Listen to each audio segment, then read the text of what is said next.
when you lay down at night and you know you've changed somebody's life, if that's locally, if that's nationally, or if that's globally, that's a rewarding feeling. Welcome to Your Intended Message, the perfect place for leaders and promising professionals who want to convey the intended message for greater success. Every week, we interview experts who address the challenges and best practices to deliver your message effectively. That might be one-to-one, one-to-few, or one-to-many. And perhaps the most important conversation, one-to-self. I'm your host, George Torok. My guest today is Jim Hardwick. Here's 3 facts that I think you should know about Jim. 1, he has been a vice president of sales for over 25 years. He's now a fractional or outsourced vice president of sales, helping businesses grow the revenue by building a foundation that is sustainable year over year. Not just one flash in the pan, but keep growing. 2, Jim's passion is that by embracing your servant's heart, you will elevate your business. Imagine that. And 3, Jim and his wife, Jody, head a dental team to Kenya every year. And in 2023, Jim will be taking a C-suite executives to Kenya on a retreat that will include an amazing safari experience along with sessions each day on how to embrace your servant's heart. That's Kenya 2023. Put that on the calendar. Jim Hardwick, welcome to Your Intended Message. Thank you, George. It's great to be here. I guess the 25 years of VP sales just means how old I am. I'm dating myself quickly. And here I thought, okay, you must be at least 26. Yeah, at least. I was born this way, and I'm going to go out this way with no hair. There we go. Well, that keeps it easy. You don't waste all that money on barbers. That's right. You're exactly right. Jim, what is this concept about servant, the servant heart? What does that mean? And how is that sustainable in business? Yeah, and it's just a great topic, and it's something that over the last few years I've really, really embraced, and it's changed my life. I was in corporate America for 36 years, and in corporate America, it's a lot about taking, it's about winning, and it's about surviving. Now, I was blessed because I learned a lot, I gained a lot of knowledge, but what I have found, and especially now that I'm out on my own, everything I do is how can I elevate that business? How can I elevate and serve that person? And so instead of taking, it's now giving. Let me give you a quick story, George, which kind of pulls this all together, because for years, my wife and I, we volunteered. We were young life leaders. We were at church. I mean, we did all those volunteer stuff. We gave money but I don't think I had the passion I have today. And so I read a book a few years ago called Halftime by Bob Buford. And it's what you do in the second half of your life to create a life of significance. And I've spent the last 10 years really trying to figure out what that was in my life. And so a friend of ours was over at the house one day, and she says, I just got back from Kenya. You have to go. It's an amazing experience. You're going to love it. And look at these pictures. And she's just showing us all these pictures of these animals. And Jody and I are going, great. We had no desire to go to Africa. It wasn't on our bucket list. We could care less. And that sounds so obnoxious, but that's just the way it just wasn't something we wanted to do. And so fast forward, 2 years go by, and we're still kind of talking about this whole Kenya thing. And we decided, okay, we'll go. It's a one and done. We'll have a great time. We'll go get to see the big animals, take lots of pictures, and we're done. So in 2018, we went on safari, and we went to a place called Base Camp Explorers. And Base Camp Explorers sits right on the Masai Mara in Kenya, which is connected to the Serengeti. And that's where the 1.5 million wildebeest migrate every year. 90% of the employees there are Maasai. And because of our connections with some of the people within base camp, we got to go to a school and we got to go to a clinic. Now, let me get back. Jody's a dental hygienist. Okay, so that's going to be preface of what we do. So we were standing at a medical clinic, and a medical clinic is a cinder block building with 2 rooms. There's some tables and chairs and virtually no supplies. They have a PA there who will deliver babies, triage things. It's amazing. We wouldn't even walk into this type of building in America. Okay, let's put it in perspective. And so I'm standing there with our guide, Derek, a Maasai guide, and he's got his typical Maasai traditional clothes on, which are bright yellow and red, and the jewelry. And I look at Derek, and something just an urge hit me, and I said, Derek, we never bring dental teams here. And Jody's standing right next to me. She knows what my mind's about. And he goes, no, they don't. They do bring some medical teams, but you know what? I've got a cavity right here. And at that instant, I went, bam, I'm bringing a dental team back. And so that night, we get back to the tent, and I look at Jody and I said, Jody, will you come alongside me if we bring a dental team back? Okay, that's the pivotal question. If she says no, I'm out. I can't do the dental work. And so she goes, absolutely. And then we just started planning. 10 months later, George, we take a team back to Kenya. We took all our supplies. We didn't know what we didn't know. I have since learned, and this is what's interesting, I've since learned that 0.5% of people that have a vision for a nonprofit actually bring it to execution and do it. Fortunately, I didn't know that statistics before we started. Jody and I are both A-type personalities. And we took 8 people back in 10 months. And we set up in a tent. We had to take all our supplies, everything with us. We couldn't go to a dental clinic there. And we saw 191 patients our first trip, which was in 4 days, amazing amount of work. We had a little boy who came in, 10 years old. He's in a worn out t-shirt, old shorts, and shoddy shoes. His whole side of his face is swollen. That's all infection. If we don't take care of that young boy and that infection goes to his brain or his heart, he won't see his 11th birthday. So we set him down, we take an x-ray of his teeth. And yes, we take a portable x-ray machine, and we take the x-ray of his teeth so we can see exactly which tooth and what needs to be done. The dentists go, they extract the tooth, and in a few days we gave him some medication, he will be on the mends to be healed. They don't have access to that dental care there. The access they have is 40 kilometers away. They don't typically have cars or any way to get there. And if they do go, it's $15 to clean a tooth because they don't have all their teeth, or $75 for an extraction. Now, mind you, these people make $2.74 a day. That's about the price of it. That's less than a Starbucks coffee. So here we are, people who never wanted to go to Africa. Now it's something we do every year. We just got back this last February, and this time we took a little bit bigger team, but we saw 261 patients and did over 1,000 procedures. I tell all this story because of this, the way I embrace serving, the way we embrace giving, I'm extremely intentional in the way I live my life. That urge I had to ask that question to Derek, I immediately acted on it.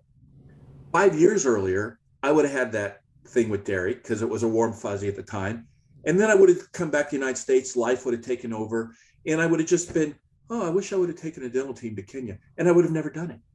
But because of, as you get older, and I've had people pass away in my life and things, you just realize how precious life is and how short it becomes.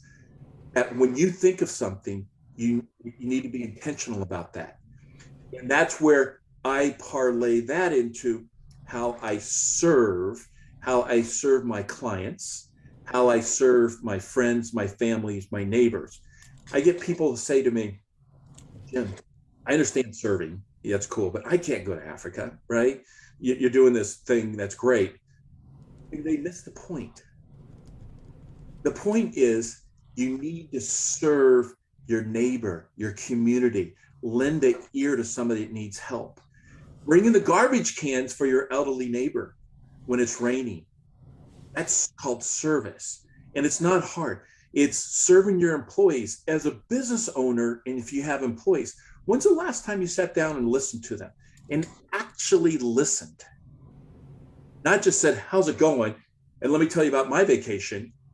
But these people respect you. They look up to you. And when have you actively sat down and asked them, what are your goals and aspirations? And how can I help you reach those? How can I serve you to get there? It doesn't mean you're a weak leader. It doesn't mean you can't hold people accountable. What that means is you're there to help them reach their goals and aspirations. Because most people's goals and aspirations aren't, I want to come to work 8 hours every day and continue to come to work out every day, to work every day. Most people's goals and aspirations is, I want to put my kids through college. I want to pay off my house. I want to buy a house. I want to go on a nice vacation. I want to buy a new car. How do you know that? I mean, those are just examples of what it really, really means to serve and to be vulnerable.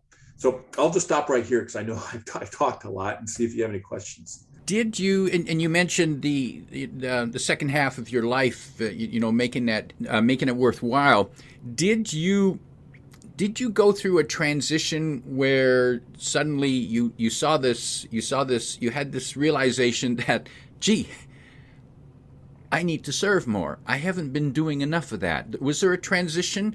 And was it the Africa trip that did it, or was it something that happened earlier in your life? I think it's a combination of two things. One is I started working for myself, and that is my sales, fractional VP of sales, where I'm a sales builder. I go in and I help companies that are in sales pain. I roll my sleeves up. I'm not a consultant and go in for 3 days and here's your book, good luck. People do that and they do a great job. But I go in and I'm involved with their organization 3-4 months up to a year. And so because I do that now, I don't have to monetize everything out of my business. So I'm constantly saying to people, I give away free advice. If you have sales pain, if you need a question about sales, call me. I'm here, call me. When I do that, George, I get calls. I talked to a CEO of a healthcare company. I was in healthcare for 36 years, and he knows software unbelievable. He's got a great program, but he's still trying to learn about healthcare. I spent an hour with the gentleman. I didn't bill him for my time, because if I can help him elevate his business, guess what? We all win, because that's going to come back to me someday. And that's the way I live my life. I don't worry about where my next client's going to come from. I just don't. So many people, oh my gosh, I want my next business, because it's amazing how they just come. And it's not a miracle, it comes through hard work. But when you put yourself out there and you're willing to help others and embrace them, it really makes a difference. And then I'll drop that on top of the attitude of when we get to Kenya and the impact, and you watch lives change because of the dental care that we provide, and how rewarding that is. One of the things I want to share with you, and the thing that I think people forget, and a key point I want to make is, when you really have this attitude of serving, it comes back to you tenfold. And I will get people might say, well, Jim, you need to be humble. Oh, trust me. We didn't do this at the beginning to get accolades. But when you lay down at night and you've changed somebody's life, if that's locally, if that's nationally, or if that's globally, that's a rewarding feeling. Because everything else in life, as far as I'm concerned, is just stuff. How much money can you get? How many cars can you own? How big can your house get? Who cares? How can you change that individual's life?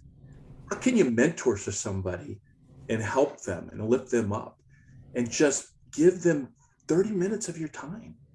Be there when they need help, or find somebody that's in trouble and need, and maybe you got an extra $20 you can give from the act of giving from monetary, or you just give the act of giving yourself.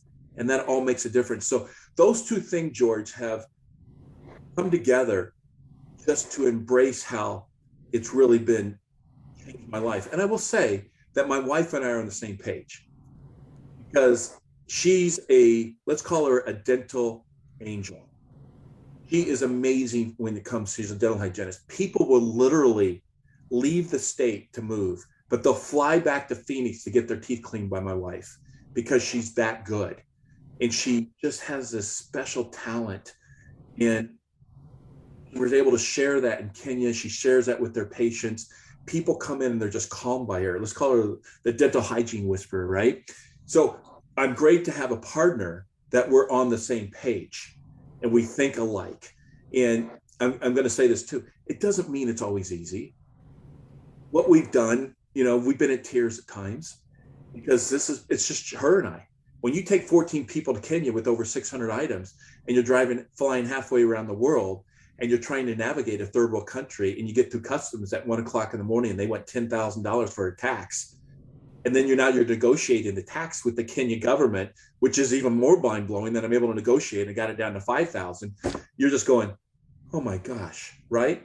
But we're there for a program. We're there to help. But that's the reality when you do those things. It's a lot of work, but it's very rewarding. Jim, when you serve others, I think you said you could do it it could be something as simple as a $20 donation. It could be your time, effort, could be advice. Have you had people say, Jim, you gotta stop giving yourself away to everybody. People are going to take advantage of you. Fortunately, I haven't. And maybe because I'm 6'2", 250 pounds, I come across as fairly dominant. I think my heart's good. I want to portray that, but I've never had that, George. And that's a good question because as much as I say about serving, it's hard for me initially to trust people. And that seems like it's crazy, but everybody people will take advantage of you if you let them. And I have my guard up. And in today's world, you have to be aware of what's out there. So you pick and choose, right? And I think when it comes to service, it needs to be what you're passionate about. Don't just serve to say I served. It's not a checkbox.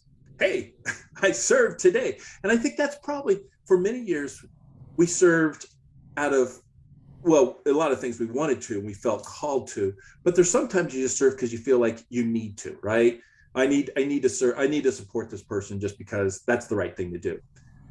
And I think that's admirable. But the other thing is, you don't really get to that X level of serving until you find that passion. That passion could be working at the animal shelter. People love animals, or walking dogs for the elderly. You might have a passion for that. That's a great way to serve, right? And it can be, but if you don't have that passion, then serving becomes a chore. And when it's a chore, then it's not your heart that's serving. You're serving because you feel like obligated to serve.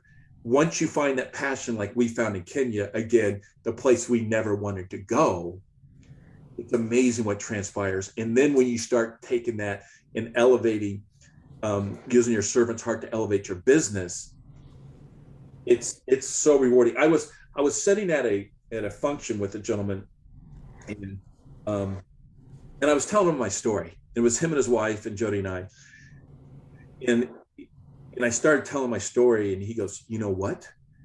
We had a business for many years, and then we started going to church. And this is a story about church, but he parlayed it to. Then we started really giving to church and donating our funds because that's where we wanted to do it. And he says, Jim, it's amazing how our business took off. And, that's an example. If you're religious or not, that's not the point. The point is they found a passion and they started serving. And then their regard, it was the church. And their business, he said, we just started growing exponentially. And it's just those type of stories which just solidify and show you what happens when you start serving and giving back. Because every time I touch somebody's life, every time that I can help them and raise them up through my act of service, I'm hoping they'll pass that on to the next person. And that's setting an example of what it means to serve. And if I could tell you another quick story, I had a gentleman that I do a lot of referral network calls because that's how I get my business through referrals, right?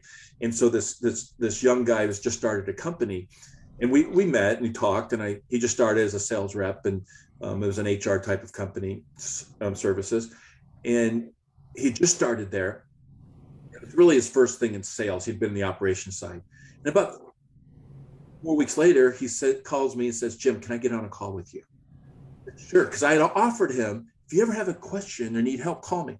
And so we set up a Zoom call. I spent 30 minutes with him, and I dissected what his issue was, because he could get the first appointment, but when nobody was showing up for a second appointment to have the appointment to talk about the business. And so we talked about it. I tweaked a few things the way he was saying it. And I pinged him 2 weeks later. I said, "How's it going?" He goes, "I've made 3 sales and I got 2 more appointments next week." 3 months later, he said, "I made the president's team. I'm going to be going on the trip this next year." Wow. Now that was, to me, that made me smile ear to ear. That's what the reward you get tenfold, because here's a young salesperson that's learning. I was able to help him be successful. Now he is able to feed his family better, help the business grow. That's what it's all about. So it's once again, I go back to, you don't have to monetize. You serve and you give, and guess what? He'll come back. I'm committed to that, and I know it works. Jim, I'm going to come back to the money thing side again. And here's my question. When you serve and you help others, you said it comes back, and you gave that one example of the couple who gave to their church and then their business took off after. Now, do you think that was because the others they help did things that sent customers or business to this business, or do you think it was because the people who served therefore felt better about themselves and performed better in their business because of that? I think it's the latter. I think it's because you take on a different persona when you put yourself out there. Okay, what's the world all about? I want to sell you something. I've got this. As a solopreneur, you don't know how many emails I get on a daily basis or LinkedIn. "Hey, we can get 5,000 leads for you, and you're going to close 1,600 customers by Tuesday. Trust us." It's only $500 a month. There's no guarantees, but we know it works. There's some of those businesses where I have seen it all. All they want to do is take, because they need to grow their business, right? When you flip that and say, "This is how I can help you. This is how I can serve you," discover what their pains is, and that's basically sales. And you look at ways you can help your customers and try to, instead of selling to your customers, they all of a sudden build trust. And they go, "I'll pay more because I trust you." And it's amazing what happens is, now you need to give a fair price. You don't go out and astronomically. But the other thing I think that comes with this whole serving thing and this trust issue, which is part of it, is being vulnerable, George. You need to be vulnerable to who you are.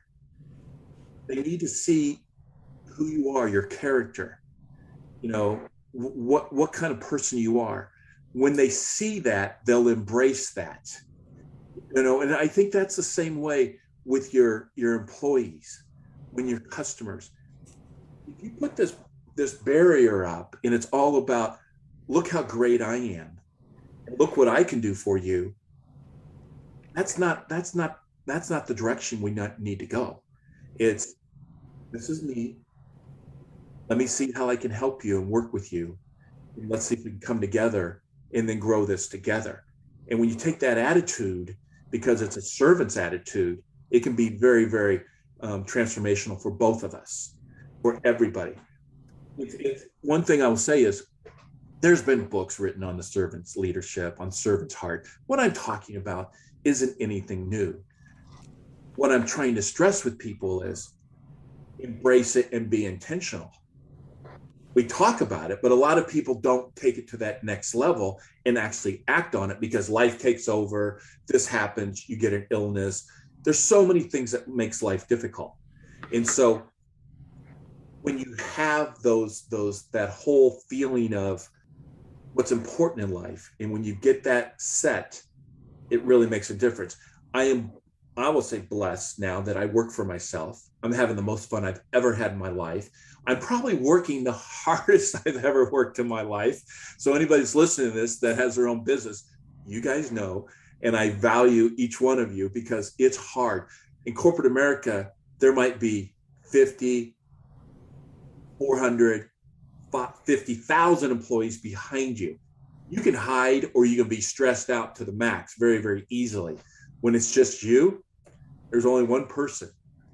And but it is so rewarding, and it's fun. I'd love to say that word fun because it's a lot of fun. Jim, you mentioned that you offer to people if they want to have a talk with you about their sales, just give you a call. What's the best way to get a hold of you? Email is the best way to get a hold of me, or you can call me. I'll give you my phone number. It's 623-451-1080. Or my email is jhardwick@salesacceleration.com. And that's acceleration with an X, not an E. And that's the tricky part. But I'm on LinkedIn, and anybody that wants to talk or wants to learn more about Kenya, let's talk, because that's how. And the other thing is, there's a whole group of people that are fractional people, and we all help each other. And the whole referral networking piece is vital for each of our success. And so I'd love to share ideas, help you. And if there's a solopreneur that's struggling with sales, just call me. Guess what? It's free. And you can find that contact information in the description below. Jim, before we wrap up, if you could sit down with a business leader, team leader, and you could offer them 1, 2, or 3 pieces of advice about actually doing the serving in a way that is not threatening to them, what might be that 1, 2, or 3 pieces of advice? I would say be real, be vulnerable with your employees. Build trust. When you can gain that trust and the employees know that you're there to help them be successful, and they sincerely feel that, your business is going to take off.